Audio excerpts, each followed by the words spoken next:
식사들 하셨습니까? 라는 말씀을 드리기가 버거워서 지난주 칼럼을 쉬었습니다.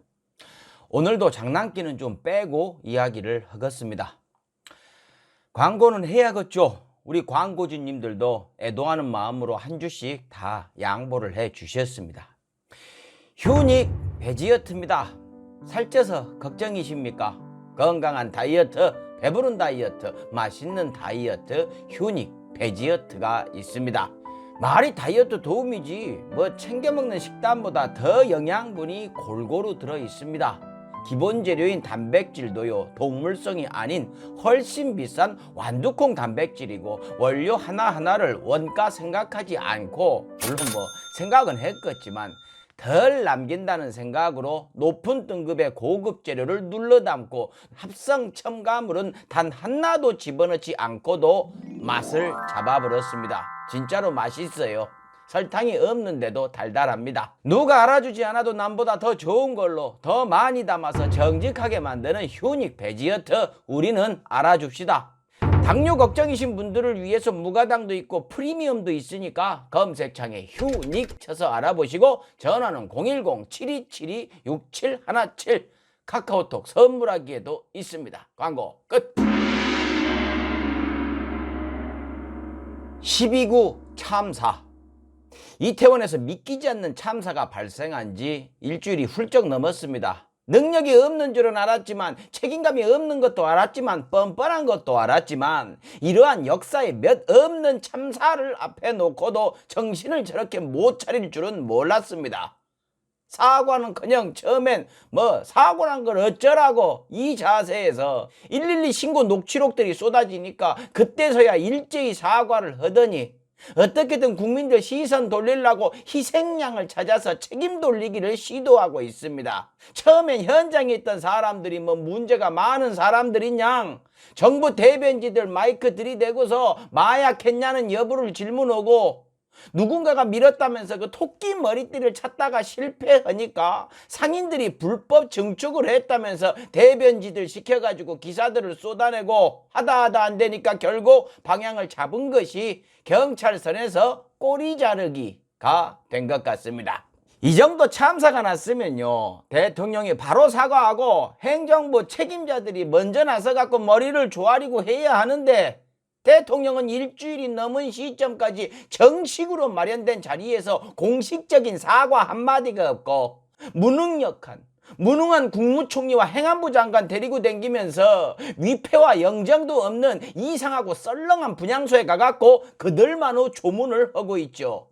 영국 가서도 고인 앞에서는 조문을 안 하더니 이번에도 희생자가 안 보이는 사고 사망자라는 팻말 앞에서 조문을 합니다. 검찰총장 시절 사람한테 충성하지 않는다더니 사람한텐 조문도 하지 않는 모양이에요. 경제도 국방도 외교도 망가뜨리고 국민 안전에 대한 개념도 없는 인간들이 선진국들이 앞다퉈가지고 벤치마킹하던 문재인 정부를 삼류 바보들이라고 비웃으면서 정권 잡은 지 6개월도 안 되어가지고 이런 후진국형 대형 참사를 만들어냈습니다.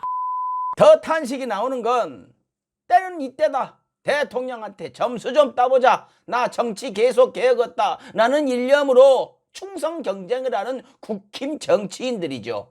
더러운 단어로 민주당 공격하는 김기현, 문정부 잘못이라고 악을 쓰는 정미경, 막말하면 또 남부럽지 않은 서초으르 국회의원 박성중 의원이 신박한 아이디어로 충성 경쟁에 뛰어들었어요. 방송 때문이랍니다.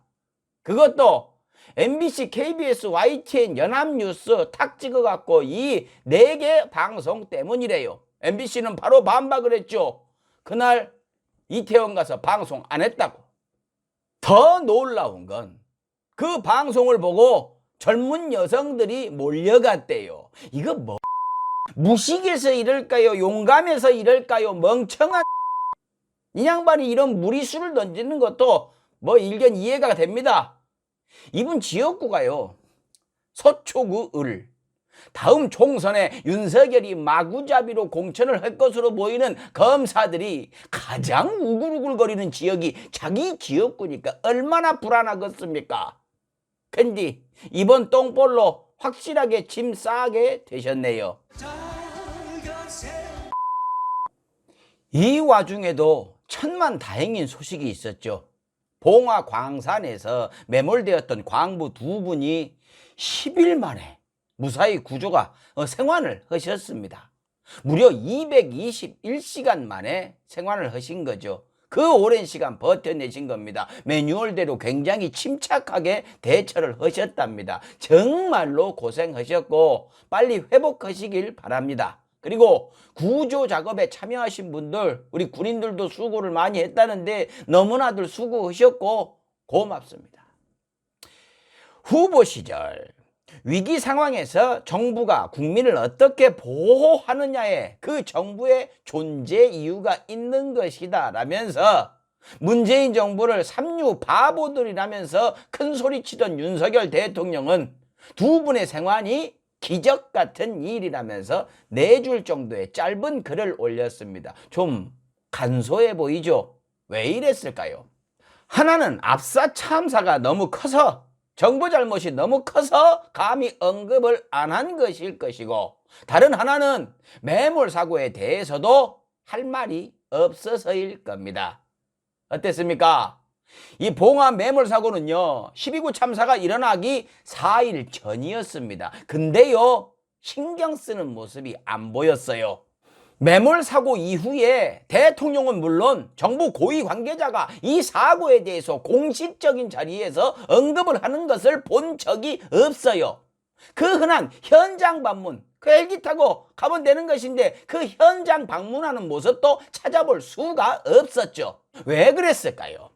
제 추측으로는요, 당시 상황에서 그 정도 사고라면 생환이 힘들 것이라는 판단을 하고 적극적으로 정부가 나섰다가 결과가 안 좋으면 욕을 먹을 것 같으니 애써 외면한 것이 아닐까라는 것과 애초에 이 정도 인명사고는 굳이 신경 쓰지 않는 인류 정부로서의 담대함이 아닐까라는 생각도 듭니다. 여기서 한 가지 아이러니가 있죠. 똑같은 국민 생명인데 윤 정부는 대하는 태도가 극과 극입니다. 서해 공무원 피살 사건, 그 한 분의 목숨을 두고서는 정부와 여당 모든 사찰기관과 검찰까지 총동원을 해가지고 전 국방장관과 해경청장까지 석연치 않은 이유로 구속까지 시켜가면서 세계에서 유례를 찾을 수 없을 정도로 국민 생명을 소중히 여기는 모습을, 귀하게 여기는 모습을 보이더니 광산에 두 분이 매몰되었을 때나 이태원에서 수많은 인명이 도움을 청할 때는 보이지가 않아요. 당신이 얘기했죠.